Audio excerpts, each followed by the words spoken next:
सासु स्वामी भगारी भाई स्नेह अमूल्य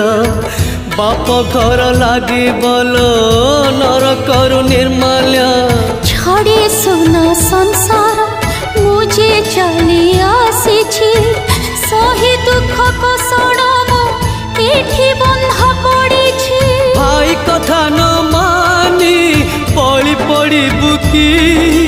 जाओ जीवन पाछे बोझ हेबी काहे की घर घड़ी बिजुली करी बोलो छन भाई थिली कहता अर्जुन फल्गुन